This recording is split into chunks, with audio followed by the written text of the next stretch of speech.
Bonjour mes bien-aimés dans le Seigneur Jésus-Christ, et encore une fois c'est moi votre frère Barouani. Je rends grâce à Dieu encore une fois pour ces instants qu'il nous accorde de venir partager avec vous encore une fois Genèse chapitre 2 verset 22 que nous voulons aborder aujourd'hui. Mais avant toute chose nous allons prier que le Seigneur soit au contrôle, que le Saint-Esprit nous ouvre l'intelligence, que le Saint-Esprit augmente en nous la connaissance de la parole de Dieu expliquée, révélée à la manière du Seigneur. Pour cela, je vous invite aussi, vous qui sont en ligne, qui vont écouter ces moments, cette vidéo, d'élever la voix avec moi ensemble. Nous allons prier pour que le Seigneur soit au contrôle, que nos pensées soient à terre, mais que Dieu Seigneur seul puisse nous parler encore une fois aujourd'hui et de comprendre les Écritures claires à la manière de Dieu. Prions ensemble au nom de Jésus-Christ. Prions.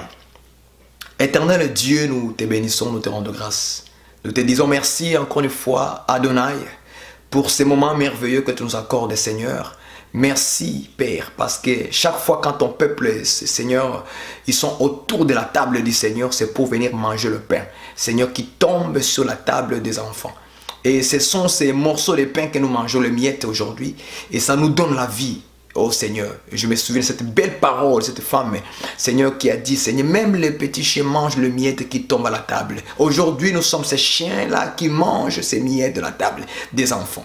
Merci Seigneur, parce que tu nous as aussi rendu possible d'avoir la foi en toi et aussi d'avoir la vie éternelle qui est toi-même, Seigneur. Merci parce que tu as changé, tu transformes la vie de tes enfants et tu continues à augmenter l'intelligence, la sagesse, Seigneur, en fait de manifester les bonnes œuvres dans notre vie. Nous te rendons grâce, Père, Papa, toi qui nous a délivrés de ténèbres et nous a amenés à ton admirable lumière, Seigneur. Merci parce que la lumière nous a visités. Les entrailles, Seigneur, nous a visités. Nous avons vu et nous voyons le salut de Dieu dans nos vies. Bénis ton peuple par cet enseignement aujourd'hui dans le Genèse chapitre 2, verset 22. Éclaircis encore une fois notre intelligence. Au nom de Jésus-Christ, Seigneur, je prie pour ton peuple de les ouvrir les yeux spirituels. Seigneur, de les accorder l'esprit de la révélation. Illumine les yeux du cœur de tout à chacun de nous dans le monde entier de tes enfants qui t'appartiennent. Parce que tu connais ce qui t'appartient, Seigneur. Je te bénis, Seigneur, notre Dieu, parce que tu nous as déjà bénis par ta parole. Au nom de Jésus-Christ, notre Seigneur, ainsi nous avons prié. Amen. Que le Seigneur soit béni, bien-aimé dans le Seigneur, qu'il soit au contrôle, qui nous parle encore une fois aujourd'hui dans Genèse chapitre 2, verset 22, que nous voulons aujourd'hui amener une lumière encore une fois de plus pour éclaircir notre intelligence. Parce que souvent, lorsque les gens ne sont pas bien enseignés, lorsqu'il y a un faux enseignement, ça trouble le peuple. Et lorsque ça trouble le peuple, le Seigneur Dieu, comme il ne laisse pas ses enfants dans l'ignorance, il envoie toujours d'autres serviteurs aussi qui lui appartiennent, afin d'éclairer ceux qui sont encore une fois dans le ténèbre. Que le Seigneur soit béni. Donc nous allons expliquer Genèse 2, verset 22 sans tarder. Nous allons lire la parole du Seigneur. J'ouvre ma Bible et nous allons vaguer dans la parole. Alléluia. Nous allons vaguer dans la parole de Dieu. Genèse chapitre 2, verset 22. Il est écrit ceci. L'Éternel Dieu forma une femme de la côte qu'il avait prise de l'homme et il l'amena vers l'homme. Nous disons Amen. La Bible nous dit ceci, bien dans le Seigneur, que Dieu forma la femme. Mais il forme la femme de la côte qu'il avait prise de l'homme. J'aime la précision des Écritures noir sur blanc. On n'ajoute rien, on ne retranche pas. Nous, on fait d'abord répéter les songes de Dieu et après, on va donner l'explication. Est-ce que vous comprenez? C'est l'explication, l'enseignement qui va éclaircir le peuple que voici, maintenant je comprends ce que Dieu voulait dire par là. Est-ce que vous me saisissez? Donc, Dieu forme la femme. Mais la Bible dit qu'il forma la femme de là. J'aime ça. De la côte. Qu'il avait prise. Où? Dans l'homme. C'est ça. Donc, l'Éternel Dieu forma une femme, je souligne ça, une femme de la côte, une côte, pas plusieurs, hein, c'est une côte, une femme, une côte. De la côte qu'il avait prise de l'homme. J'aime ces choses. Donc la femme dans les Écritures, frères, selon Genèse chapitre 2, verset 22, la femme a été formée de la côte. Mais cette côte doit venir de l'homme. Cette côte doit sortir de l'homme. Est-ce que vous comprenez ça? Voilà pourquoi même Adam, quand il a parlé à la femme, quand la femme était venue, qu'est-ce qu'Adam a dit? Voici cette fois-ci os de mes os, chair de ma chair. Pourquoi? Parce que la femme a été formée de la côte de l'homme. Alors aujourd'hui, nous allons parler de cette côte sur laquelle la femme a été formée. J'aime ces choses, frères. Alléluia. Si vous êtes prêts que nous puissions commencer notre enseignement aujourd'hui, comme j'ai toujours l'habitude de vous rappeler, n'oubliez pas de prendre votre cahier, note et votre stylo et à la Bible à la main. Nous allons scripturer les Écritures pas à pas. Comme d'habitude, nous allons aller pas à pas, on ne va pas aller trop vite. On va d'abord découvrir la femme, d'abord Dieu qui forme, et puis on va découvrir la femme, on va découvrir l'homme sur lequel on a enlevé la côte. On va les découvrir aujourd'hui. C'est quel homme on en parle de la Bible? C'est quelle femme qu'on parle de la Bible aujourd'hui? Alléluia, parce qu'aujourd'hui nous voyons plusieurs femmes dans le monde. Il y a beaucoup de femmes aujourd'hui. Beaucoup de femmes. Il y a beaucoup d'hommes aussi aujourd'hui. Oui, il y a beaucoup d'hommes, il y a beaucoup de femmes. Mais nous allons trouver cette femme et cet homme-là qui est dans les Écritures, dans Genèse chapitre 2, verset 22. On parlait de qui réellement? Parce que toutes les Écritures témoignent de Jésus-Christ. Donc les Écritures, nous devons les renvoyer vers les propriétaires. J'aime ça. Donc Genèse chapitre 2, verset 22, on doit les renvoyer vers les propriétaires. On va demander aux propriétaires à qui appartient cette femme qui a été formée sur la côte. La côte là, ça veut dire quoi dans les Écritures? Que le Seigneur vous bénisse à vous, qui ont l'oreille pour entendre et les yeux pour voir. Nous allons avancer. Maintenant, l'Écriture nous dit que Dieu forma la femme. Dieu forma une femme. Hein? On dit une femme. On va commencer par là. Donc les Écritures disent que c'est Dieu forma, l'éternel Dieu. Donc c'est Dieu qui a formé une femme. Est-ce que vous voyez ça? Maintenant nous allons lire, on va commencer maintenant petit à petit. Hein. On va d'abord découvrir Dieu. C'est qui vraiment? Nous allons lire Job.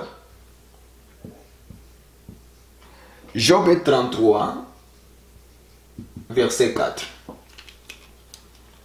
Nous allons chercher Dieu lui-même d'abord pour expliquer, pour éclaircir, embaumer un peu le peuple pour qu'ils comprennent encore. Parce qu'il y a des gens qui sont très lents à comprendre que quand on lui dit que Dieu c'est l'Esprit Saint, et il dit non, Dieu n'est pas l'Esprit. Donc bon, je ne sais pas quel Dieu sont en train de louer ou en train de chercher.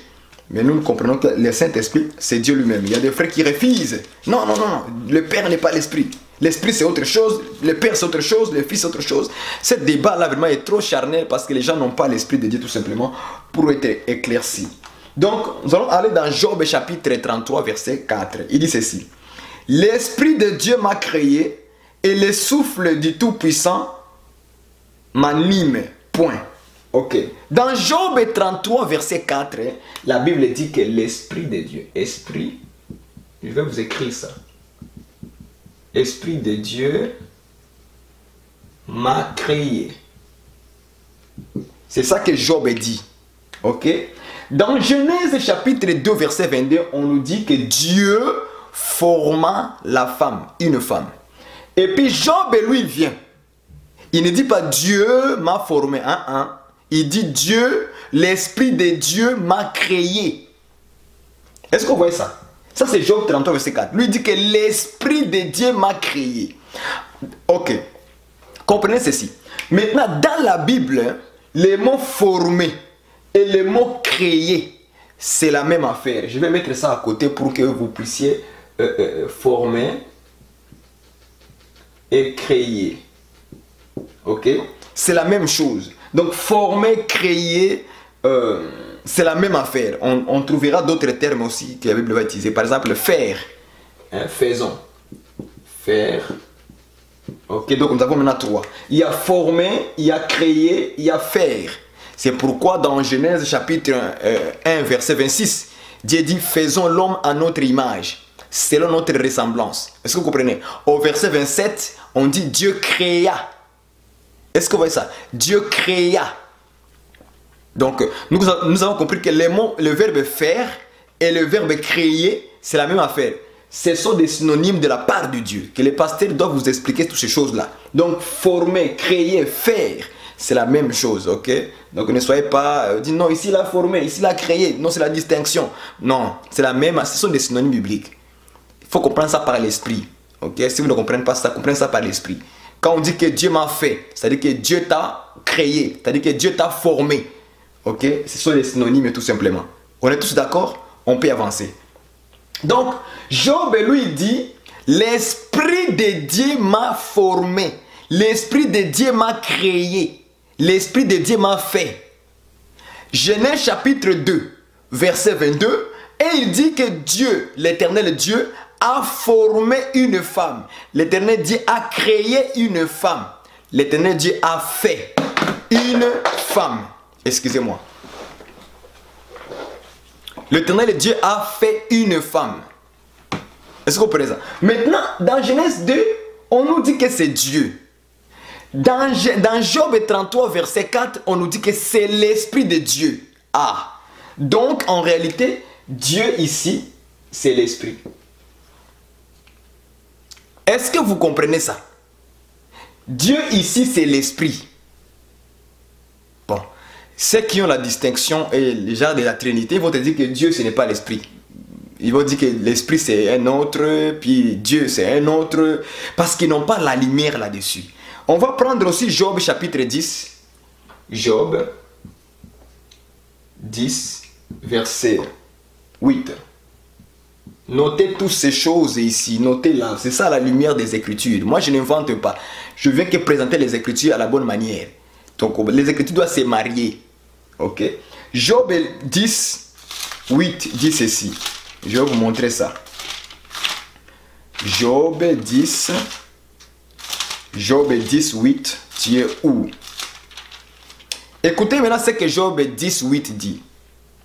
Tes mains m'ont formé, elles m'ont créé, elles m'ont fait tout entier et tu me détruiras. Ah! Donc Job 10, 8. Maintenant, il change de langage, ok? Il change de langage, voilà, je vais parler comme ça. Il change de langage. Il dit tes mains.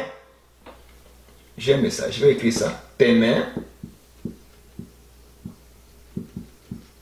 m'ont formé. Voilà. Il dit tes mains m'ont formé. Elles m'ont créé. Voilà, maintenant je vous ai dit que le mot formé égale créé. C'est la même chose. Ok, ce n'est pas distinct, ce n'est pas des mots différents. Non, non, c'est la même affaire. Ce sont des synonymes de la part de Dieu pour expliquer seulement une seule chose. C'est comme ça que Dieu parle dans la Bible. Ok. Maintenant, ici, nous nous trouvons dans Job 10, verset 8. Dieu dit dans la bouche de Job que tes mains m'ont formé. Tes mains m'ont créé.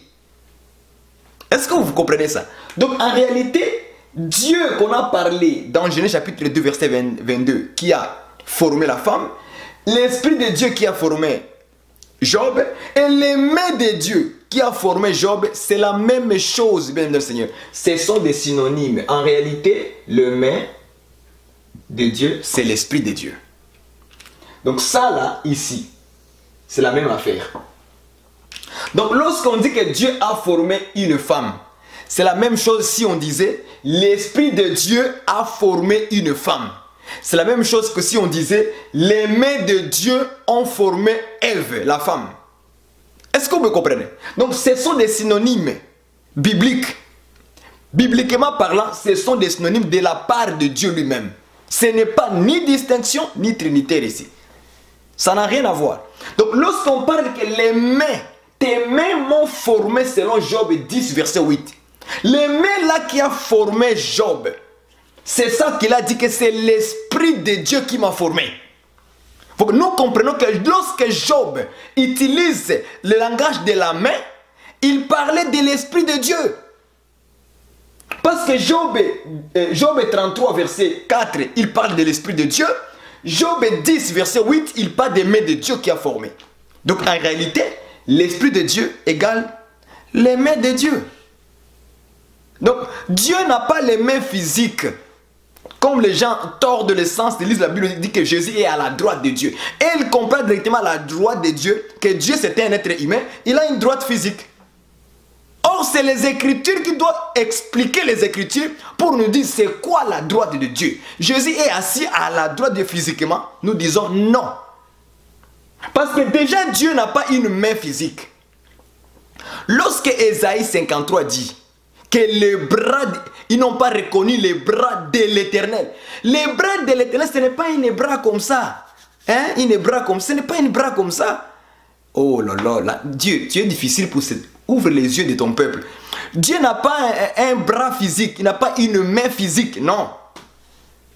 Quand tu dis, toi, dans ton langage, ah, dans ma vie, je vis la main de Dieu. Tu penses que tu as vu la main de Dieu apparaître dans le ciel? C'est ça que tu crois? Non, j'essaie de vous parler comme ça, en fait, pour faire réfléchir maintenant aux choses du Seigneur. Vous pensez que tu as vu une main apparaître dans le ciel et tu dis, ah, voici la main de Dieu. Quand tu dis que tu as vu la main de Dieu dans ta vie, tu parles à la place de quoi? De la puissance du Saint-Esprit, de la puissance de Dieu. Donc Dieu a agi dans ta vie. Mais tu n'as pas vu une main physique apparaître? Non. Voilà pourquoi vous les distincteurs et les gens qui ont de la doctrine de Trinité, on ne se comprend pas pourquoi. Parce que vous avez un langage littéral. Nous avons un langage de l'explication. Quand on dit Jésus est à la droite de Dieu, nous voulons parce que Dieu est esprit. Voilà, l'Écriture a dit.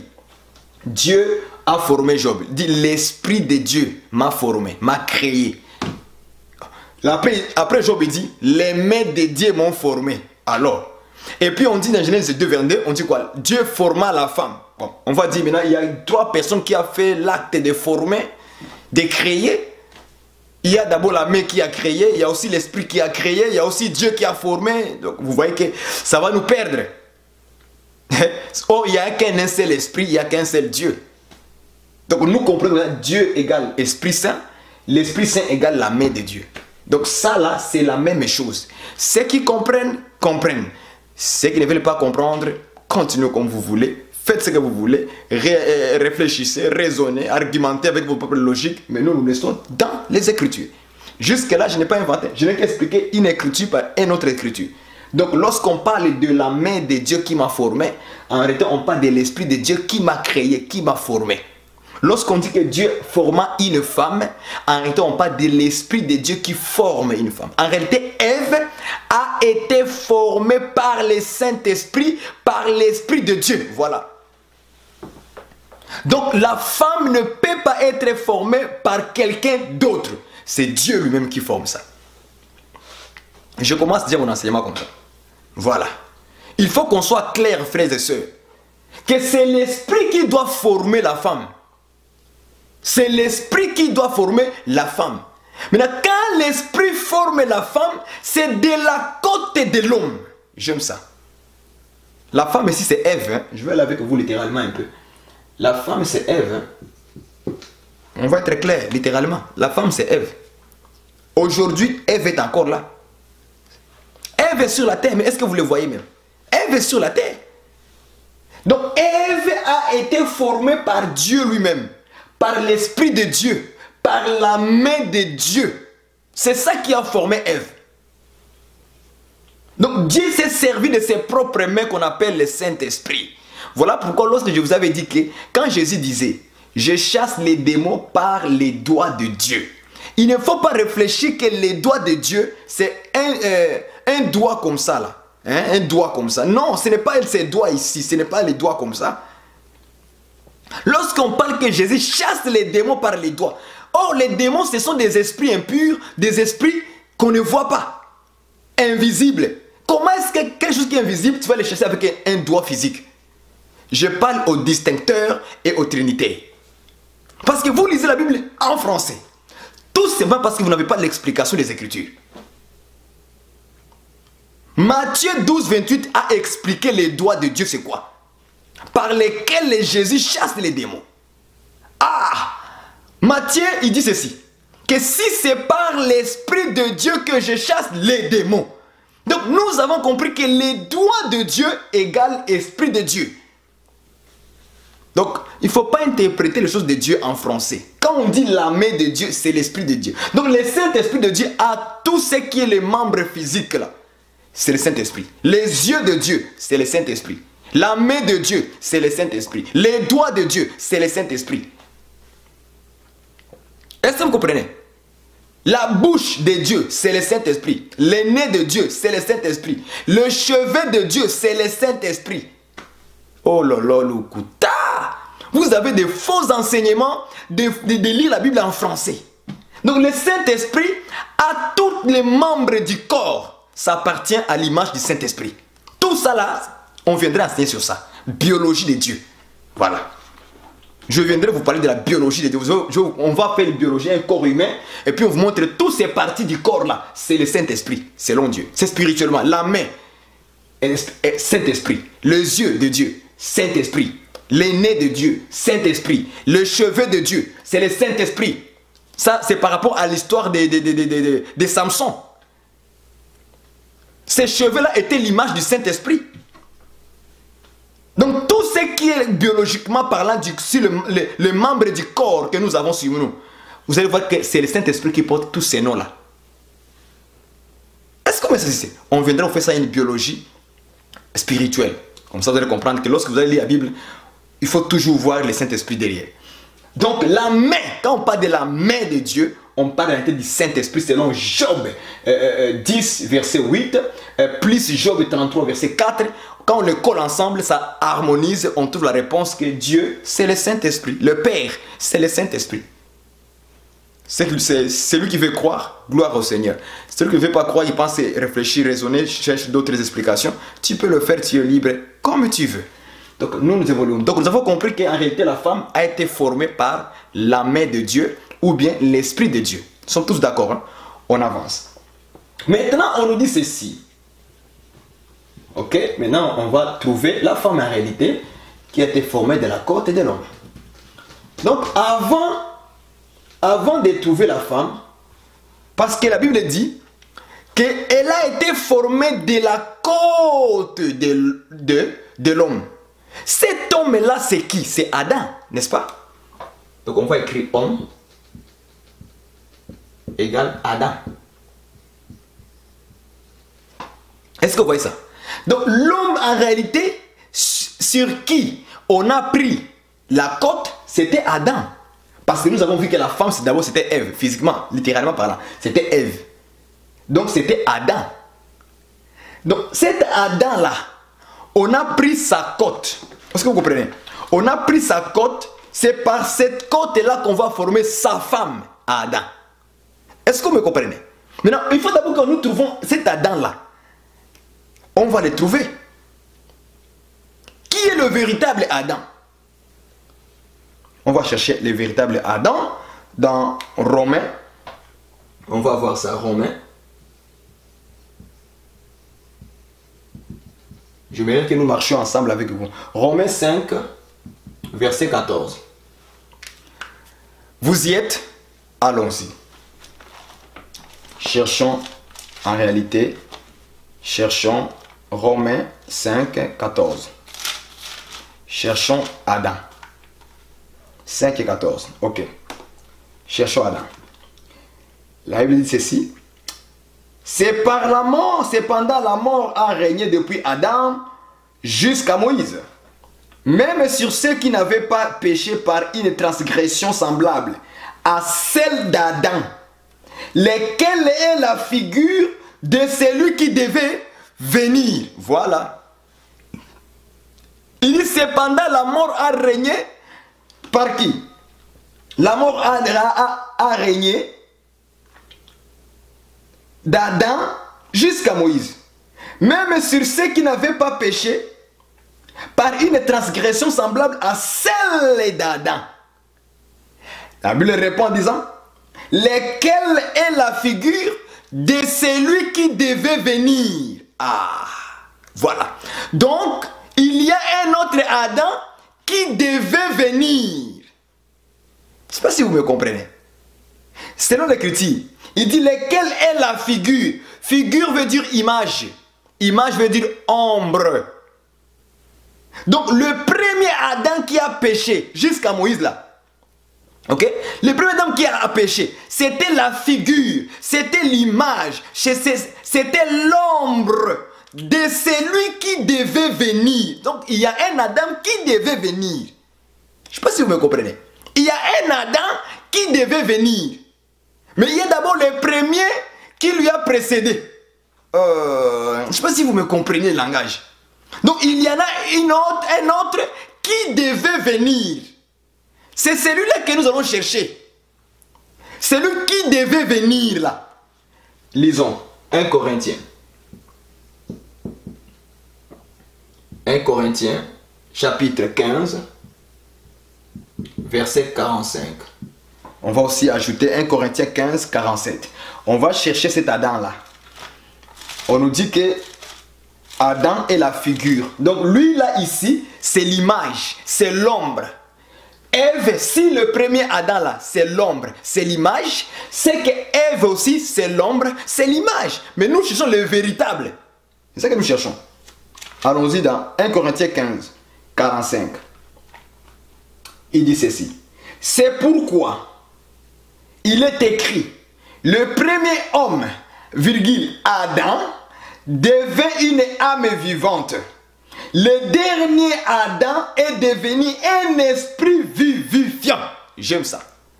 On dit que le premier Adam, homme, le premier homme, virgule, Adam. J'aime ça. Comment est-ce qu'il est? Il dit le premier homme, Adam, est devenu une âme vivante. Mais le dernier Adam, le dernier homme, Adam, est devenu un esprit vivifiant. C'est-à-dire un esprit de vie. Voilà. Donc l'esprit de vie, c'est ça le deuxième Adam. Or, lorsqu'on parle de l'esprit de vie, l'esprit vivifiant, on parle du Saint-Esprit. On ne parle pas d'un esprit humain. Non, non, non. Non, c'est pas ça. Ce n'est pas un esprit humain qu'on parle. Donc, le deuxième Adam est devenu un esprit vivifiant. J'aime ces choses. Donc, vous voyez qu'il y a deux Adams. Il y a un Adam qui est la figure, selon Romains 5, verset 14, qu'on a écrit que cet Adam-là, il était Adam terrestre. C'est selon 1 Corinthiens, chapitre 15, verset 47. Lisons ça, 47 aussi. Allons-y, 47. Le premier homme tiré de la terre est terrestre. Le second homme est du ciel. J'aime ça. Donc le premier homme, voilà pourquoi il est une figure, une image. L'ombre de celui qui devait venir.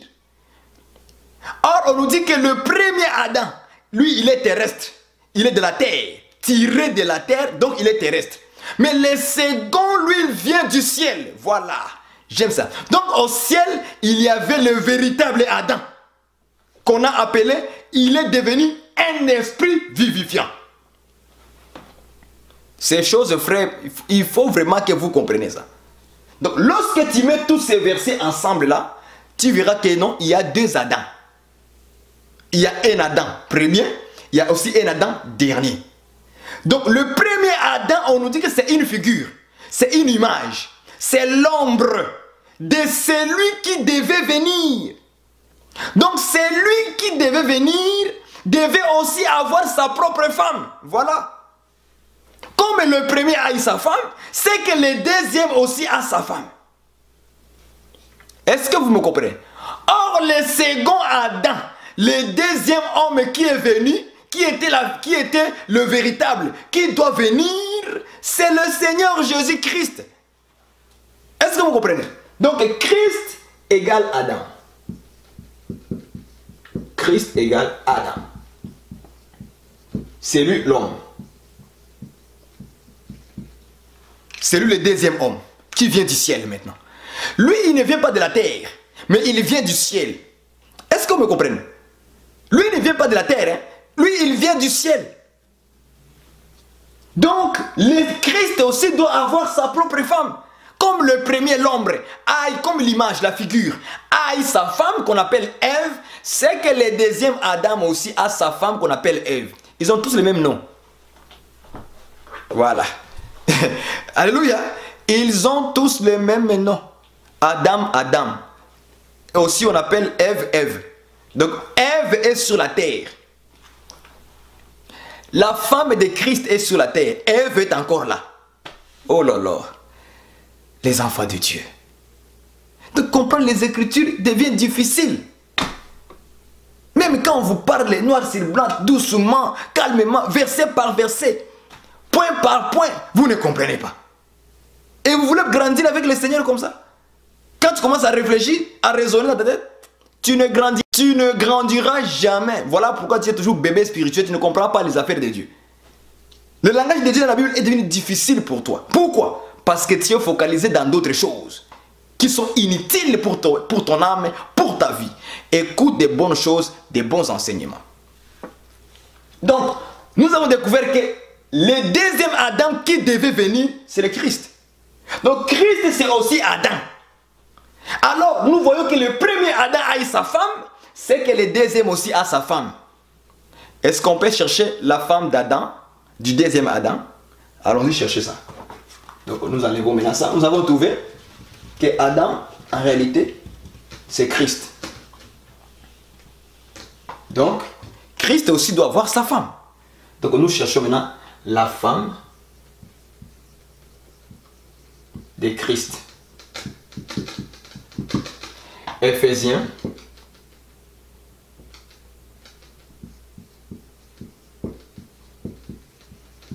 chapitre 2. Non, chapitre 5. Éphésiens chapitre 5 verset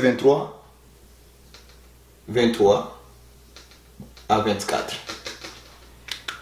Éphésiens chapitre 5 verset... On va commencer au verset 22, hein, c'est mieux. Verset 22. Femme, que chacune soit soumise à son mari comme au Seigneur, car le mari est le chef de la femme, comme Christ est le chef de l'Église, qui est son corps et dont il est le sauveur. Verset 24. Or, de même que l'Église est soumise à Christ, les femmes aussi doivent l'être à leur mari en toutes choses. Alléluia. Alléluia. Donc, on nous dit ceci, frère. On a comparé la femme soumise à son mari comme l'Église est soumise à Christ. Je vais écrire ça pour que vous voyez clair. Je vais écrire ça pour que vous voyez clair. Selon Éphésiens chapitre 5, verset 22 à 24. Ok? Il dit ceci. Femmes, soyez soumises chacune à son mari. Donc on dit femme. Soumise à qui? Soumise au mari. N'est-ce pas? Mari sans... Oh là là. C'est un homme. Mari. Donc femme soumise à qui? Au mari. N'est-ce pas? Et puis on dit comme... Ah, on l'a comparé à l'église. Comme église, j'aime ça. Soumise à Christ. Est-ce que vous voyez ça? Donc, là, nous voyons directement que la femme, c'est l'église. Et le véritable mari, c'est Christ. Est-ce que vous voyez ça? Donc, le Adam, la femme de Christ, c'est l'église. C'est elle qui est la femme de Christ. Bien-aimé dans le Seigneur. Donc, le véritable Ève aujourd'hui, c'est l'église. Ok? Ève, c'est l'église. C'est elle maintenant qui est la femme de Adam. Le deuxième Adam. De celui qui devait venir. C'est le véritable Adam, c'est Christ. Et le véritable femme de Christ, c'est l'église. Donc Ève, c'est l'église aujourd'hui. On peut acclamer le Seigneur là où vous êtes? Amen. Maintenant, les choses commencent à devenir claires. Retournons dans Genèse chapitre 2, verset 22. Dieu forma une femme de la côte qu'il avait prise de l'homme, Adam. En d'autres termes, dans un autre langage, on peut dire Dieu forma l'église, une église, de la côte qu'il avait prise de Christ. Voilà. L'écriture commence à devenir très claire. Les écritures vont devenir très claires. Donc, Genèse 2, verset 22, Dieu parlait des choses de Christ et de l'église. Donc, l'église est formée de la côte de Christ. Est-ce que vous comprenne. On a vu que Dieu qui formait la femme, une femme, c'était l'Esprit de Dieu. Donc c'est l'Esprit de Dieu qui forme l'Église de la côte qu'il a prise à Christ. Ce n'est pas n'importe quel homme, non, non. On a dit la côte de l'homme, la côte de Christ. Ce n'est pas ni la côte de ton pasteur, ni de archbishop, ni de qui que ce soit. C'est la côte d'un seul homme, Christ lui-même. Si vous êtes dans une église où l'église est formée sur la côte d'un pasteur, sur la côte d'un bishop, sur la côte d'un archbishop, sur la côte d'un apôtre des nations, fouillez cette assemblée. Pourquoi vous allez rester là-bas? Parce que l'assemblée est formée avec la côte d'un soi-disant un faux pasteur. D'un faux serviteur. Et vous êtes là, vous avalez son enseignement, vous allez faire que des bêtises qu'il vous dit. Vous avez, je dis les églises, on a donné l'église le nom d'un homme, soi-disant de Dieu, entre guillemets. Moi je parle ouvertement. Quand vous entrez dans une église, on dit que ça c'est l'église des branhamistes. Fuyez. Parce que la côte c'est qui? La côte d'Abraham, de Mario William Branham. Oh, l'église des témoins de Jéhovah. Quittez. Parce que dans la Bible, il n'y a pas l'église des témoins de Jéhovah. Ça n'existait pas. Oh, l'église des Mormons. Montrez-moi dans la Bible, il n'y a pas l'église des Mormons. Tous ces côtés-là, ce ne sont pas de vrais. Ce n'est pas la côte de Christ, de véritable Adam, qui devait venir. C'est à lui seul qu'on doit tirer sa côte pour former sa femme, pour former son Ève. Ève n'a pas été formée avec n'importe quelle côte. C'était la côte de son propre mari, Adam. Voilà pourquoi lorsque vous voyez une église porter le nom d'un pasteur, c'est que cette os-là vient de ces pasteurs. Ce n'est pas la vraie église. Ce n'est pas la vraie église. Il faut sortir. Il faut sortir. Voilà pourquoi dans cette église, il n'y a pas de correction des Écritures. Il n'y a pas de correction de vie. On laisse les gens vivre ce qu'ils veulent. Pourquoi? Parce que la côte sur laquelle ces gens ont l'air de les former, c'est la côte d'une pensée d'homme. Ce n'est pas la côte de Christ. Et là, nous dit que quoi? C'est l'Esprit de Dieu qui forme. C'est l'Esprit de Dieu qui prend la côte de Christ. Et il commence à former une femme avec ça. Et puis vous, qu'est-ce que vous faites maintenant? Le pasteur vient vous former. C'est ses pensées qu'il amène devant vous. Ses idées. On va faire ceci. Comme d'autres là, toujours. Moi, je vous dis la vérité. Hein. Lorsque vous voyez une église commence à aller vers le monde, prendre les idées du monde et faire avec ça l'évangélisation, fouillez. Sachez qu'ici, l'esprit là ne fonctionne plus. La Bible nous dit que c'est l'Esprit de Dieu. C'est Dieu lui-même qui forme. Il forme sa femme avec les mains de Dieu. C'est ça que Job a dit. Tes mains m'ont formé. L'Esprit de Dieu m'a créé. L'Esprit de Dieu m'a formé. Donc c'est le Saint-Esprit qui doit former l'épouse, l'église. Ce n'est pas un homme d'abord. C'est l'Esprit lui-même qui prend cette charge-là.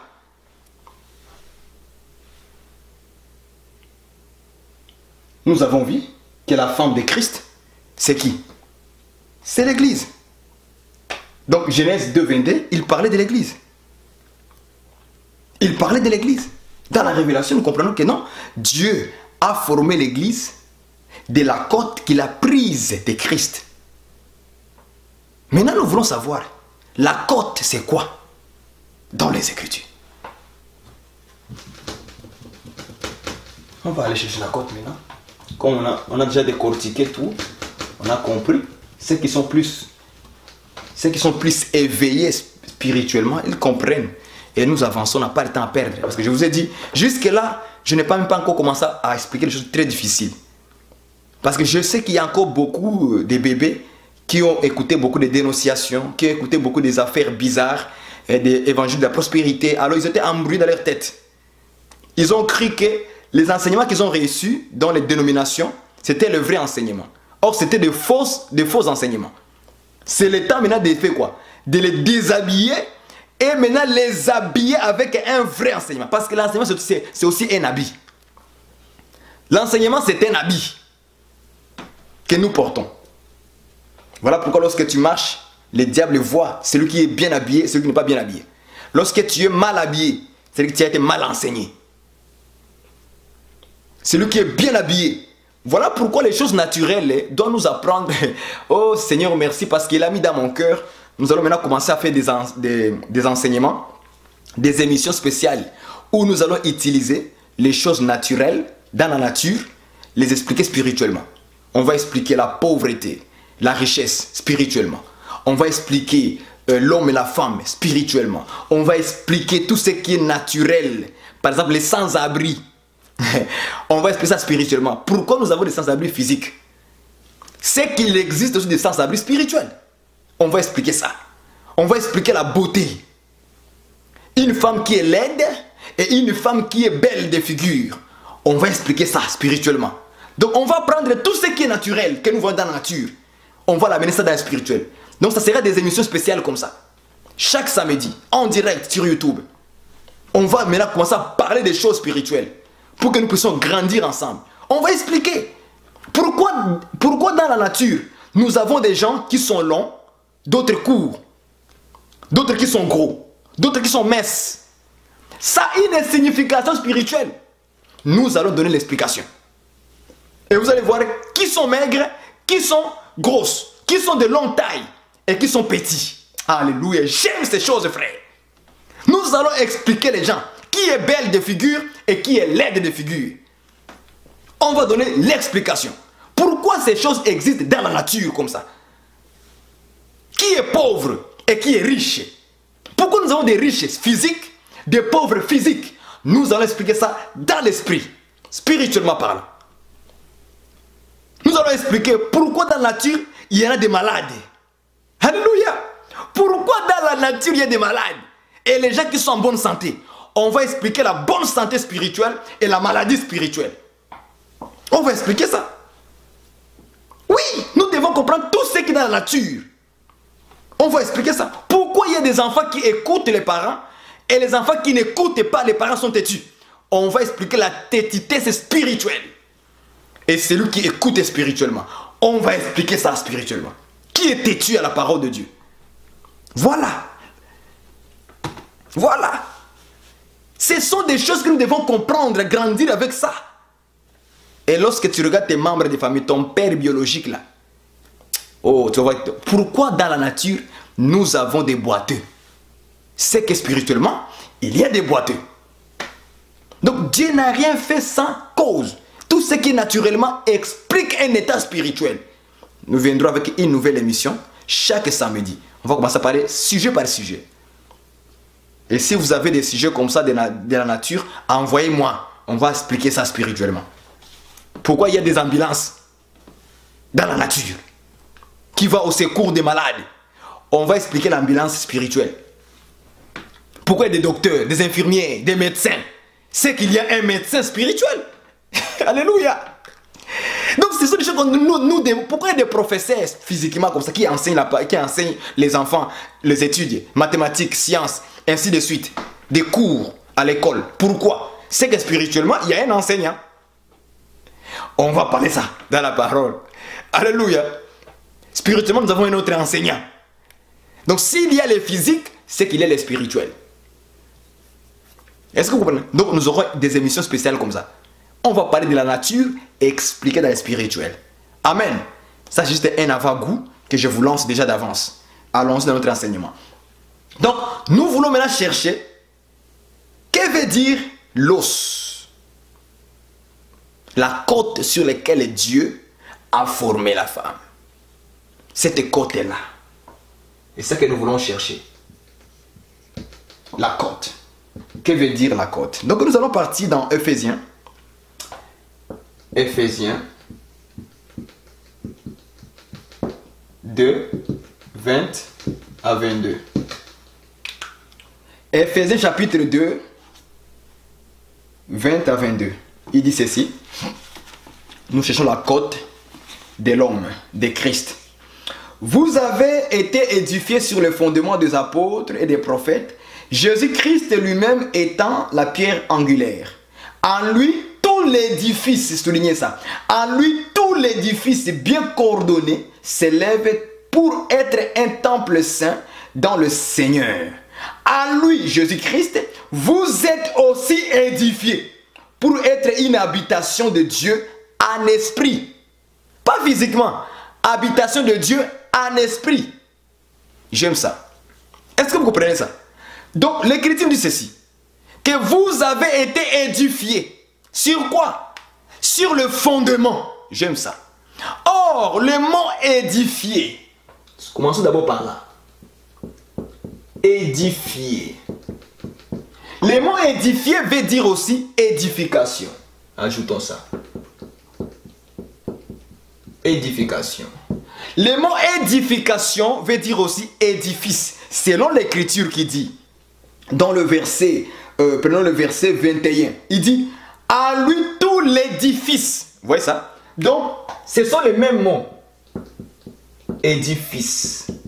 Vous voyez? Donc, édifier, édification, édifice, c'est les mêmes mots. Or, lorsqu'on parle de l'édifice, on parle de quoi? D'une maison. Habitation, c'est ce que l'Écriture a dit. Habitation, c'est une maison. Donc, on parle de maisons. Voilà. On parle de maisons. Or, une maison, on construit une maison. On construit un édifice. On forme une maison. Voilà. On bâtit une maison. Quand Jésus avait dit, je bâtirai mon église, c'est-à-dire, il va construire sa maison. Il va former sa maison, parce qu'une maison, on le forme. On forme une maison. Est-ce que vous voyez ça? Donc, quand nous allons dans Genèse chapitre 2, verset 22, Dieu forma, en d'autres termes, Dieu édifia. C'est la même chose. Donc, former, créer, faire, édifier. Ok, je vais vous mettre ça, ajouter encore. Édifier. C'est la même chose. Donc, Genèse 2, 22 là, quand on dit que Dieu forma une femme, en d'autres termes, Dieu édifia une femme. Est-ce que vous voyez ça? Dieu construisa une femme. Dieu a fait quoi? A bâti une femme. A bâti une femme. Est-ce que vous me comprenez? Tous ces verbes-là, c'est la même chose. Construire, faire, former, créer, bâtir. C'est les mêmes mots. Parce que nous avons vu que la maison, on la forme. La maison, on la construit. La maison, on la bâtit. Est-ce que vous me comprenez? Donc, on peut maintenant retourner dans Ephésiens 2, verset 20. 2 à 20, qu'est-ce qu'il dit? Vous avez été édifiés. En d'autres termes, vous avez été construits. Vous avez été bâtis sur le fondement. Voilà. Vous avez été formés sur le fondement. Mais le vous là, c'est quoi? Le vous là, c'est l'église. C'est Ève qui forme le vous. Est-ce que vous comprenez ça? Donc, vous avez été formés sur le fondement. Donc, nous comprenons que c'est sur le fondement qu'on a formé l'église. En réalité, la côte, c'est le fondement. Est-ce que vous comprenez? La côte sur laquelle on a formé la femme, c'était le fondement. Voilà. J'aime ces choses. Donc, fondement. Donc, nous avons trouvé. Donc, la côte, l'os. Hein, l'os. L'os là, c'est le fondement. Donc, Ève a été édifiée, a été formée sur le fondement que Dieu a pris de l'homme. C'est sur le fondement là qu'on a pris de l'homme, de Christ. Donc, l'église, Dieu forma l'église par le fondement qu'il a pris de Christ. C'est avec ce fondement là que la femme doit être fondée dessus, formée avec ça. Je ne sais pas si le langage, vous comprenez ce que je viens de dire. Ça devient clair, n'est-ce pas? Donc, Ève a été formée sur le fondement. Maintenant, nous voulons savoir que veut dire le fondement dans les Écritures. Cherchons le fondement. On va aller pas à pas, comme ça vous allez grandir. Les versets, ça se marie. Hein? Ça se marie, c'est très facile à trouver. Ça se marie. Cherchons fondement. Fondement, on va les trouver. Fondement, on va le trouver dans Psaume. 119, 160. Psaume. Nous cherchons le fondement, ça veut dire quoi? On n'invente rien, on n'invente rien. On va chercher le fondement. 119, 119, 160.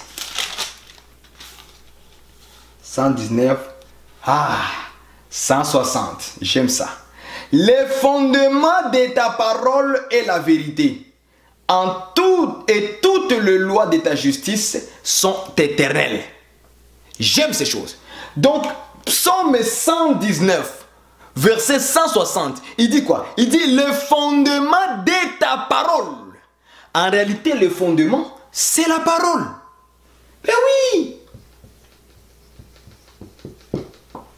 Le fondement, c'est la parole parce que l'Écriture dit que le fondement de ta parole est la vérité. Or, nous comprenons que dans Jean 17, verset 17, il dit sanctifie-les par ta vérité, ta parole est la vérité. Ici, on nous dit que le fondement de ta parole est la vérité. Or, nous disons que la vérité, c'est la parole. Frère, la vérité, c'est la parole. Le fondement, c'est la parole. C'est ça qu'il dit. Le fondement de ta parole. Donc, le fondement, c'est la parole. Maintenant, si nous retournons dans Genèse 2, verset 22, quand on nous dit que Dieu forma une femme de la côte, on a vu que la côte, c'est le fondement. Le fondement, c'est la parole. Donc l'Éternel Dieu a formé la femme par quoi? Par la parole. Il a formé la femme avec la parole qu'il a pris où? Il a pris la parole dans Christ. Alléluia. La parole était en Christ. C'est ça qu'il a pris là-bas. Qu'il a formé la femme. C'est avec la parole. C'est sur la parole que Dieu doit former la femme, frère. C'est ça le fondement qui est solide. C'est ça le fondement de la maison de Dieu. C'est quand on voit la parole qui est tout autour. Or, le fondement, une maison, quand il est comme ça là, hein, une maison. Qu'est-ce que vous voyez en bas ici? Les fondements. C'est ça, là, ce fondement ici, là. Ça, qu'on a bâti la maison dessus. C'est ça qu'on appelle parole de Christ. Voilà. C'est ça qu'on appelle les fondements. La parole de Christ. Donc, les fondements de ta parole est la vérité. Donc, fondement égale parole. Donc, la femme a été fondée où? A été formée où? A été créée où? Sur la parole. Donc, l'église n'est pas formée sur autre chose. L'église est formée sur la parole de Christ. Voilà pourquoi on appelle ça la parole de Christ. Parce que c'est le fondement qui vient, c'est sa côte à lui. C'est ça le fondement de l'église, frère. Sans la parole, là, on n'est plus rien. Il a dit que c'est l'Esprit de Dieu qui m'a formé. J'aime ces détails-là. Donc, c'est l'Esprit de Dieu qui forme l'église par de la parole qu'il a prise en Christ. Est-ce que vous voyez ça? L'Esprit de Dieu, il prend que la parole qui est en Christ, c'est ça qui forme. Voilà pourquoi le Seigneur Jésus avait dit que lorsque le consolateur sera venu, l'Esprit de vérité, il vous conduira, il vous enseignera toute la vérité. Et plus tard, il dit qu'il prendra ce qui est à moi. J'aime ça. Il prendra ce qui est à moi et il vous annoncera. Est-ce que... Donc, le Saint-Esprit n'amène rien de nouveau. Il prend ce qui est en Jésus, la côte de Jésus. Il prend la parole de Jésus. Il prend l'enseignement de Jésus. C'est avec ça qu'il va former, frère, la femme. Pour que tu sois solidement soutenu, fondement. Tu es soutenu par quoi, frère?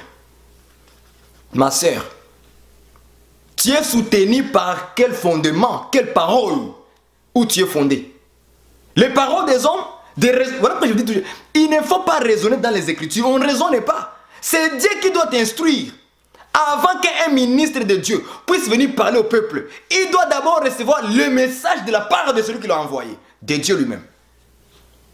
Vous voyez, le pasteur, il passe toute la nuit, il dit qu'il aime de préparer le message de l'église. Ok, il prend le verset. Il prend le verset, après il va aller prendre le message sur des explications sur l'internet.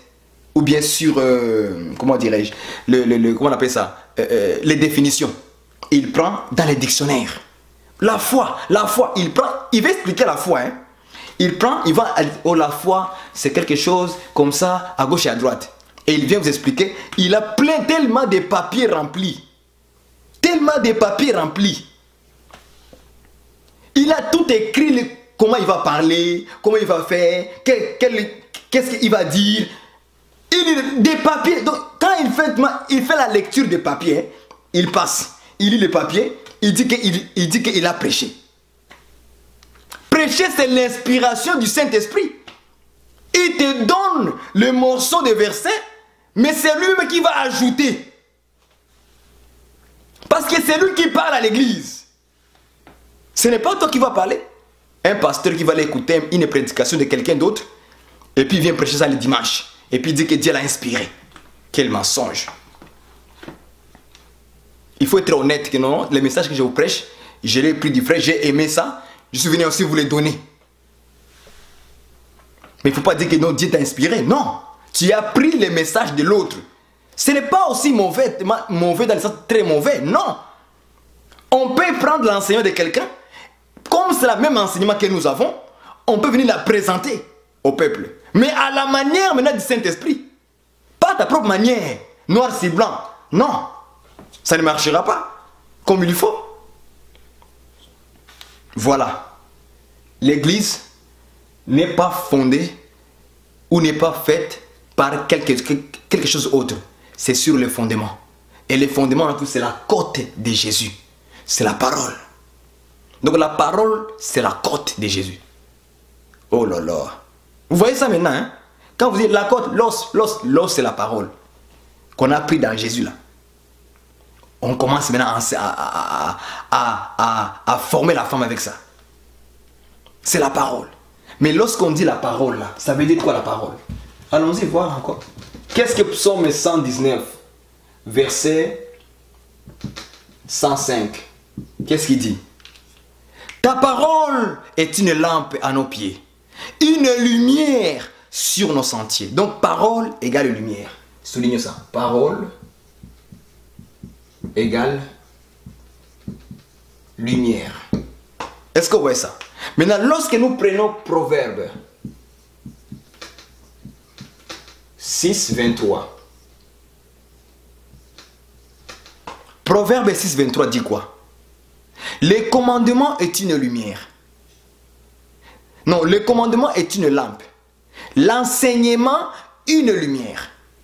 Proverbe 6, verset 23. Le commandement est une lampe. L'enseignement, une lumière. Voilà. Donc l'enseignement égale... Donc la lumière égale enseignement. Est-ce que vous voyez ça? Donc l'enseignement, c'est ça la lumière. Or la lumière, c'est déjà la parole. Parce que ta parole est une lumière sur nos sentiers. C'est l'homme Psaume 119, verset 105. Est-ce que vous voyez ça? Donc la parole, c'est aussi la lumière. La lumière, c'est l'enseignement. Maintenant, lorsque nous retournons au fondement, le fondement de ta parole, voilà. Donc le fondement, c'est la parole. Alors la parole, c'est l'enseignement. Donc le fondement, c'est l'enseignement. Voilà. Donc la femme Ève, le premier Ève là, Elle a été formée sur l'enseignement de Christ. L'enseignement qu'on a pris en Christ. Voilà pourquoi Jésus-Christ a dit que l'Esprit de Dieu vous rappellera. Il prendra ce qui est à moi. Vous voyez? Donc on a pris la côte. Est-ce que vous voyez ça? On a pris l'enseignement de Christ et le Saint-Esprit nous forme avec ça. Je ne sais pas si vous me comprenez bien clair. Il dit l'Esprit prendra ce qui est à moi. Donc il ne peut pas prendre un autre code d'un pasteur. Non. Le Saint-Esprit ne peut pas prendre l'enseignement d'un homme. Jamais. De votre pasteur. Jamais. Archibishop, apôtre des nations. Non. Le Saint-Esprit doit prendre l'enseignement, le fondement, la côte de Christ. Tout simplement. Même pas la côte de Barouani là. Non, non, non. S'il vous plaît. Je représente Jésus-Christ, non pas moi. S'il vous plaît. Donc c'est la côte de Christ qui est pris. C'est le fondement de Christ qui a été pris. C'est l'enseignement de Christ qu'on a pris. L'Esprit prendra ce qui est à moi. Or, nous avons vu que la femme a été formée par qui? Par Dieu, par l'Esprit, par les mains de Dieu. Par l'Esprit de Dieu m'a formé, c'est ça que Job a dit. Donc le Saint-Esprit prend ce qui est en Jésus. Qu'est-ce qui est en Jésus? La côte, le fondement, l'enseignement. Voilà. Et maintenant on dit quoi? Ephésiens 2, verset 20. Vous êtes édifiés, vous êtes formés, créés en quoi? Sur le fondement, sur l'enseignement des apôtres. Voilà. Parce que Jésus avait dit, allez faites de toutes les nations mes disciples. Et des disciples. Baptisez-les au nom du Père, du Fils et du Saint-Esprit. Et enseignez-leur l'os. Il les donne l'os. Et enseignez-les tout ce que je vous ai prescrit. Or, où est-ce que le Seigneur a prescrit des choses? C'est dans son enseignement. C'est dans l'os. C'est dans le fondement de ta parole. Est-ce que vous me comprenez? Yes. Ça, c'est l'écriture bien révélée. J'aime ça. J'aime ça. Il faut que nos pensées en tant que serviteurs puissent tomber. Il faut qu'on puisse décharger notre pensée. Enlever nos pensées aux choses de Dieu. Enlever nos idées aux choses de Dieu. Enlever des raisonnements, des arguments. Je pense que, je crois que nous n'avons pas besoin de te penser que. Nous avons besoin que. Quel est l'os de Jésus? C'est quoi l'enseignement du Seigneur? C'est quoi le fondement? C'est quoi dit la parole? Lorsque la parole n'a pas dit quelque chose, frère, tu peux me raconter tout ce que tu veux. Hein. Tes histoires, tes voyages, je m'en fous. Moi, je vais écouter l'os, l'enseignement de Christ, le fondement, là, la parole. C'est ça que je veux écouter. Voilà pourquoi je suis venu toujours vous encourager. Quand vous voyez un pasteur qui commence à vous raconter ses histoires de voyage, de ceci, cela, lève-toi, va à la maison. Parce que là, il te présente qui? Son propre os. Voilà pourquoi un ministre de Dieu, c'était un eunuque. Il n'a pas de sémence pour donner au peuple. Il reçoit la sémence du roi. Parce que les eunuques, c'était des surveillants de femmes, des concubines du roi. Donc on les a enlevés. La sémence, afin que dans la cour du roi, qu'on ne puisse pas trouver un enfant qui est la sémence de l'eunuque. Mais que tous les enfants soient la sémence du roi. Ces choses sont spirituelles, frère. Tout ministre de la parole n'a pas la sémence de lui-même. Voilà pourquoi on l'appelle ministre de la parole. La parole, là, c'est Jésus-Christ. La parole, c'est l'enseignement de Jésus-Christ. Ce n'est pas ton enseignement, ce n'est pas mon enseignement. Non, non. On vient présenter Jésus. Les choses de Dieu. On prêche les Écritures. Par les Écritures. Voilà. Qu'est-ce que nous voyons dans les églises? Un pasteur vient. Un pasteur qui m'avait étonné dans l'église, c'est ça, je dois dire la vérité. Un pasteur, je ne sais pas qui s'appelle Mathieu qui là, il m'avait étonné un jour, ça fait très longtemps. Il est venu présenter ses voitures, ses Mercedes. Il a commencé à citer tout. Des entreprises qu'il a au Nigeria. Et je me suis dit, mais c'est ça la prédication? C'est ça prêcher Jésus? Et puis il dit aux gens que, oh, ne soyez pas jaloux. Ah bon? Mais Si tu ne veux pas que les gens soient jaloux, mais ne parle pas de ça devant les gens. Il veut parler, en plus il dit aux gens, ne soyez pas jaloux. De quoi? Mais pourquoi tu les parles alors? Ne parlez pas. Et les gens sont des riches, sont assis là-bas, en train d'écouter des messages qui les aveuglent de plus en plus. Moi, je dis que ICC, pour moi, ce n'est pas une église des saints. Franchement, je dois vous dire la vérité. Moi, je suis au moins honnête. Pour moi, je ne considère pas que ICC, là, c'est une église de Dieu. Non. C'est un secte, c'est tout. C'est une secte. Voilà. Pour moi, ce n'est pas l'église. Il passe le temps à faire rire les gens. Il passe le temps à prêcher. Qui est de la chair.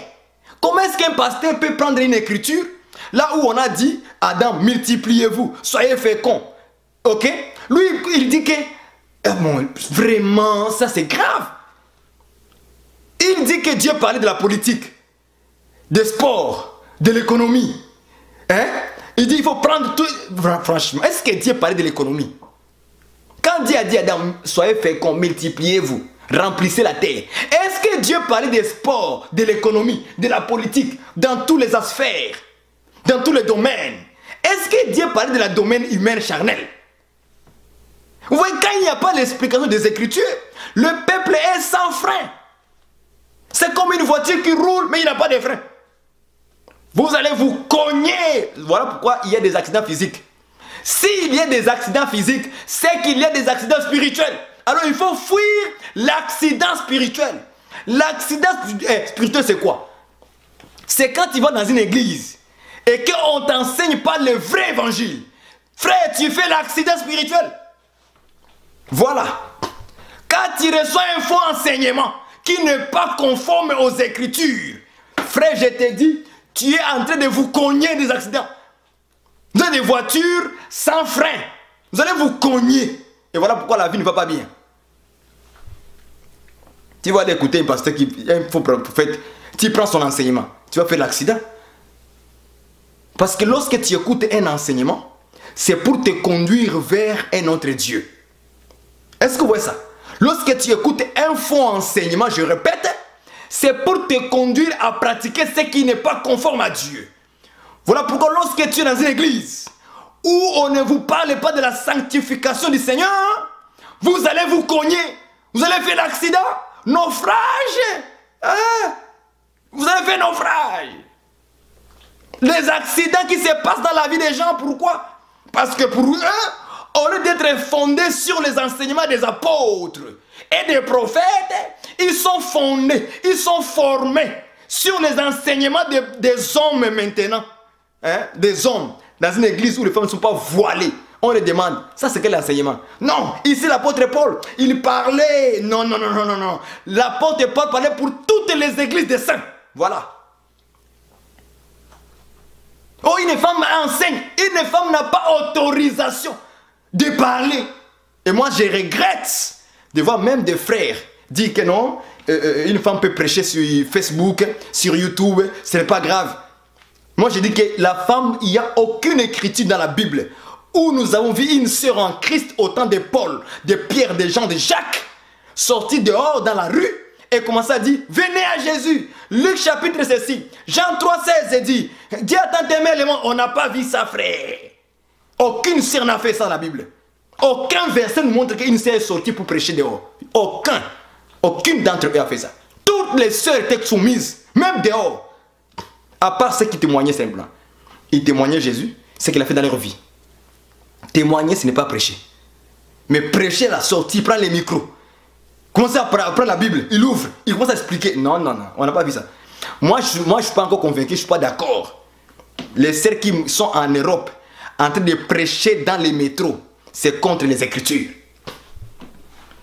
C'est contre les Écritures. Même sur Facebook, c'est contre les Écritures. Voilà. Aucune sœur ne s'est levée dans la Bible où il s'est mis dans la rue, commencer à prêcher les gens le Torah. Ça n'existera jamais. Même dans l'église, il n'y en a pas. Dehors, il n'y en a pas. Dans la Bible, il n'y en a pas. Mais c'est sauf que dans notre siècle, la rébellion a augmenté de plus en plus. Et le Facebook a autorisé tout le monde à commencer à prêcher. Même un frère qui n'a pas le ministère, lui aussi commence à prêcher. Il commence à prêcher. Voilà ce que nous avons aujourd'hui. La femme de Christ est formé sur le fondement, sur la côte, sur la parole, sur la lumière, sur l'enseignement. Voilà pourquoi dans Actes chapitre 2, on dit quoi? Que tous étaient ensemble, persévérer dans les enseignements des apôtres. Voilà. Parce que les 12 apôtres représentent aussi, selon Apocalypse, le fondement. Voilà. C'est dans leurs enseignements que le Seigneur les a laissés. C'est ça que nous allons aussi faire quoi? Construire une maison de Dieu, former F. C'est avec ça que le Seigneur forme l'église. Une église où les femmes ne sont pas voilées, ils ont un problème spirituel. Une église où les femmes prêchent, problème spirituel. Ils sont en train de se cogner. Ce sont des accidents spirituels, des voitures en train de se cogner simplement. Ils n'ont pas de frein. Parce que pour avoir le frein, frère, il faut aller voir un garagiste. Voilà. Or, le garagiste, lui, qu'est-ce qu'il va faire? Il va juste prendre comment on appelle ça? Les pièces. Il va prendre les pièces et il va te les donner. Or, les pièces de la voiture, frère, c'est les Écritures. Les Écritures. Tu vas voir le frein, va voir les Écritures. Qu'est-ce que les Écritures disent par rapport à la femme, si elle doit prêcher, enseigner ou pas? Les Écritures, c'est le frein. C'est le frein de la voiture. Voilà. Tu vas voir ça, tu ouvres, on te dit, non, ça ne lui a pas été permis. Donc, je viens de mettre le frein. Ma voiture sera bien en sécurité. Quand je vais rouler, je sais quand il y a le feu rouge, je freine très bien, je m'arrête. Alléluia, alléluia, alléluia. Les freins de Dieu, c'est les Écritures. Merci Seigneur pour ta révélation. Les freins de notre voiture, c'est les Écritures. Donc, quand tu vois quelqu'un enlever une écriture et dénonce ses raisonnements, c'est-à-dire qu'il n'a pas de frein, il va se cogner, il va faire tellement des accidents sur la route. Voilà pourquoi ils font tellement des naufrages, des accidents terribles, parce qu'ils ne s'appuient pas à la parole, aux Écritures, au fondement, à l'enseignement des apôtres. Non, ça c'est Paul qui a dit, ah bon, fabrique aussi maintenant tes propres dires. Fabrique-le, tes propres paroles, fabrique-le. Non, ici, parce que les femmes de Corinthe étaient rebelles. Aujourd'hui, il n'y a pas de femmes rebelles. Il y en a tellement de femmes rebelles aujourd'hui. Parce qu'il ne veut pas obéir à l'enseignement. Lorsque tu obéis à l'enseignement, au fondement, l'enseignement des apôtres, frère, tu seras heureux dans la paix. Le sert à Ménégip. Parce que dans les églises dénominationnelles, on ne prêche pas ça. Habille-toi comme tu veux, viens comme prostituée, reste comme tu veux pendant 10 ans. Chrétienne pendant 10 ans, même Ménégip toujours. Chrétienne pendant 20 ans, mais toujours le perruque à la tête. Le faux cheveux là. Ce n'est même pas ces cheveux, hein. Ce sont des ramassés dans les magasins. Les cheveux indiens là. Franchement, moi je n'aime pas ça. Moi, une femme qui est comme ça, pour moi, c'est pas belle. Moi, j'aime plus une sœur naturelle. Parce que moi, je suis vraiment un homme aussi naturel. Je n'aime pas des artificiels, moi. Des choses à la visage, des maquillages, des rouges à lèvres. Moi, pour moi, ce n'est pas bon. Et je sais que c'est la parole de Dieu que nous prêchons, n'est pas bon non plus. Parce que c'est maquillé, ça veut dire c'est déguisé. Ce n'est pas ton vrai visage. Ma sœur, écoute-moi. Ce n'est pas ton vrai visage. Mais tu essayes de déguiser quelque chose. De faire sortir une autre image qui ne t'appartient pas. Ça maquillé. Voilà. Tu mets le rouge à lèvres. Tu n'as pas les lèvres rouges. Moi-même, je n'ai pas de rouge. J'ai les lèvres normales. Mais pourquoi tu veux mettre en rouge, en noir, en vert, en chocolat? Pourquoi? Aime ça que dit la couleur qui est sur tes lèvres. Aime ça. Les yeux qui sont là. Aime ça. Tu n'as pas besoin de lentilles dans tes yeux. Tu as besoin de lentilles. Tes yeux sont rouges, sont blancs, sont jaunes. Gloire au Seigneur. Tes cheveux sont courts, sont longs ou pas. Gloire au Seigneur. Tout vient de Dieu. C'est Dieu qui a voulu donner une nature différente de l'autre. L'autre a des cheveux comme un Indien, une Indienne. L'autre a des cheveux comme un Somalien, une Somalienne. L'autre a des cheveux comme un Chinois, comme une Chinoise. L'autre a des cheveux comme un Africain, qu'on appelle cheveux crépus. Gloire au Seigneur. Toutes ces choses sont la diversité de la gloire de Dieu dans sa création. Donc chacun doit respecter sa nature qu'il a. Tu es mince, tu es grosse, gloire à Dieu. Tu veux qu'on fasse quoi? Bon, sinon, fais le sport. Tu vas maigrir. N'allez pas commencer à vous faire comment on appelle ça encore? On enlève les gras. On enlève les gras. Avec le docteur, il va aller, on le coupe les viandes, on le fait ceci, des chirurgies, de ceci, c'est bon. Qu'est-ce que tu cherches, ma soeur? Tu cherches quoi? Tu fais le péché inutilement.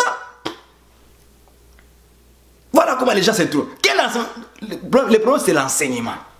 Le milieu où vous êtes là, quel enseignement qu'on vous donne? Quel est le fondement que vous recevez là-bas?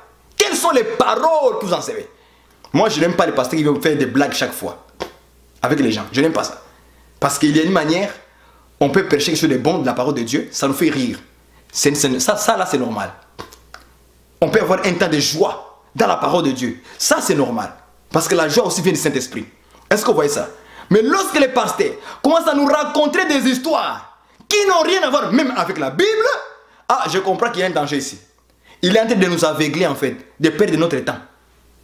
Et beaucoup des églises, ce sont des centres de comédie.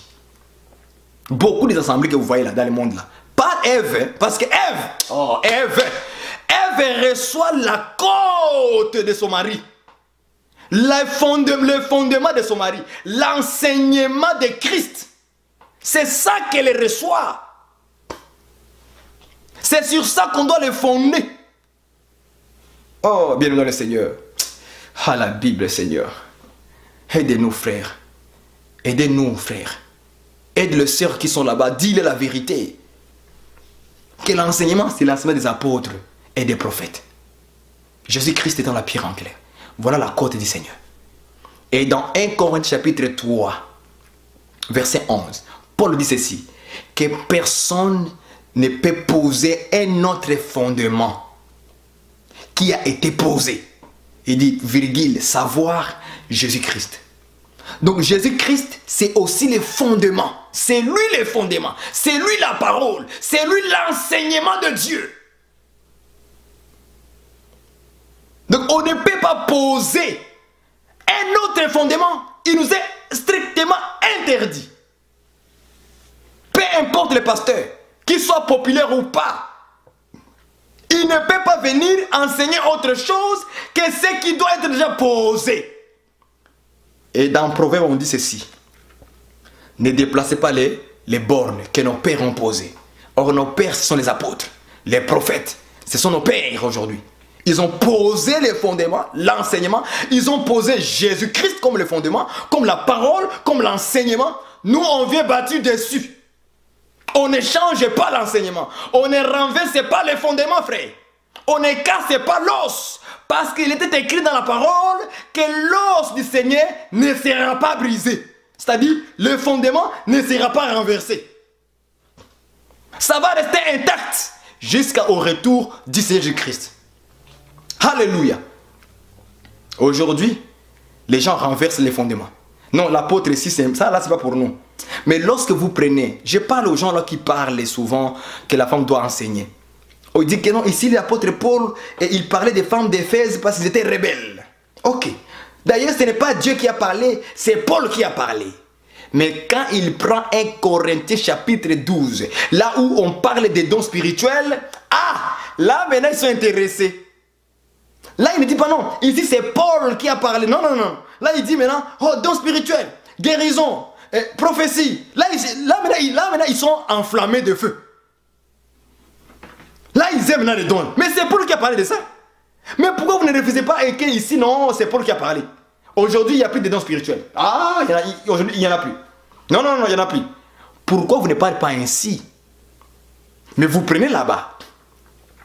Prenons aussi 1 Corinthiens 13.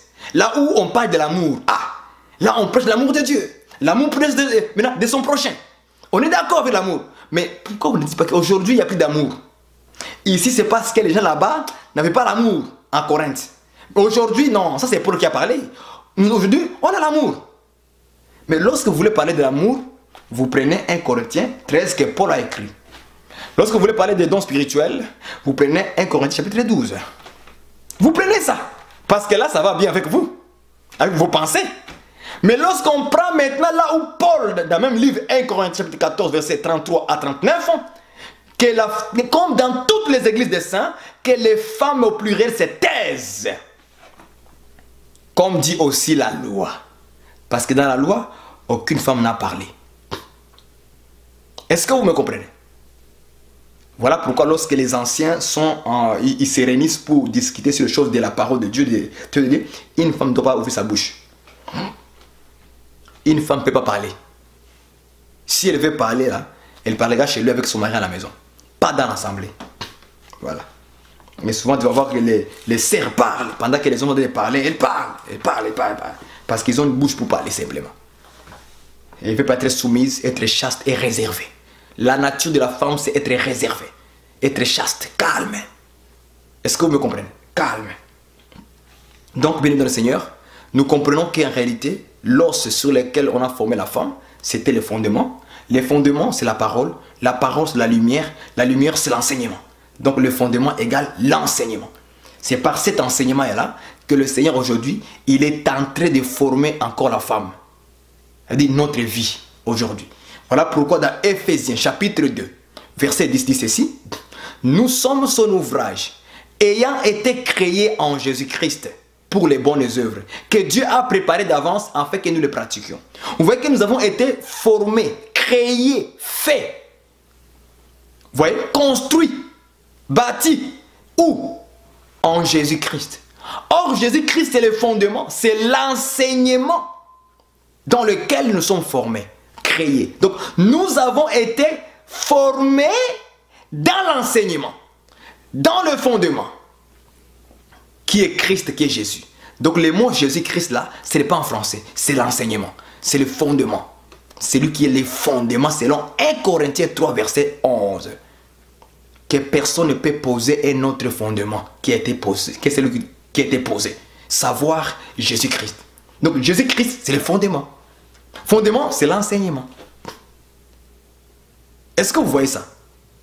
Donc, que personne ne vienne vous séduire par d'autres enseignements. Lorsqu'on parle de la femme, est-ce qu'elle peut prêcher ou pas? On regarde dans le fondement des apôtres.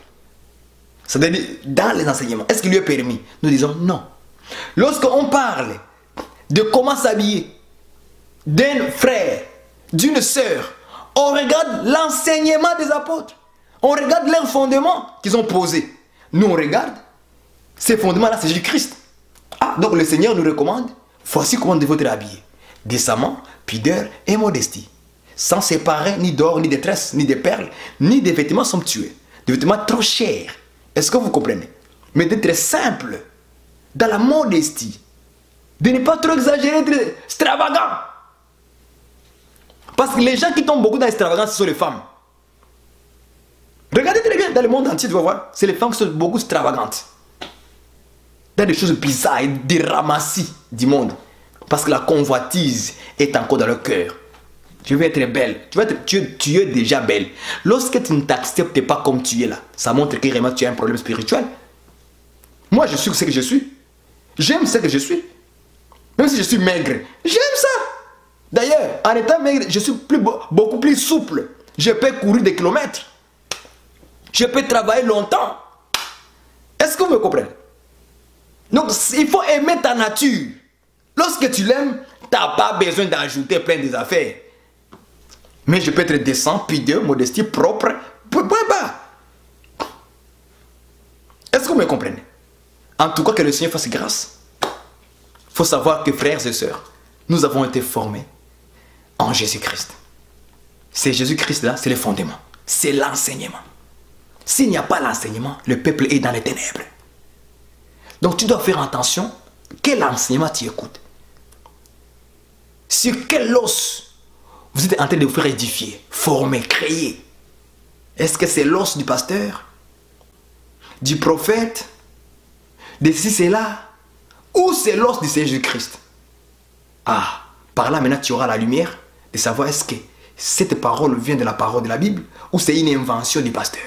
Que Dieu vous bénisse et qu'il ajoute encore une fois en vous cette connaissance de la parole de Dieu. Que Genèse 2:22, Ève qui est l'église a été formée sur la côte qui a été prise de l'homme, qui a été prise de Christ, le fondement, l'enseignement qui est en Jésus-Christ.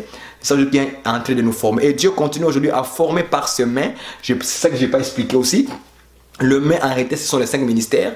Dieu est en train de perfectionner la femme dans cette ministère, de former, de créer la femme, de la perfectionner, de les rendre parfaites.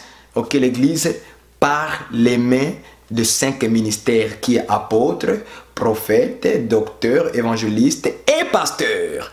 Donc c'est ça qui m'est en train aujourd'hui de travailler comme la main de Dieu par le Saint-Esprit, ensemble dans les ministères, en train de former la femme, de la perfectionner correctement selon les Écritures, selon la parole, poussée par le Saint-Esprit, d'où les hommes ont parlé de la part de Dieu en fait de perfectionner la femme Ève, qui est la femme de Christ lui-même. Que Dieu vous bénisse et qu'il bénisse tous nos frères et sœurs qui sont dans le monde entier.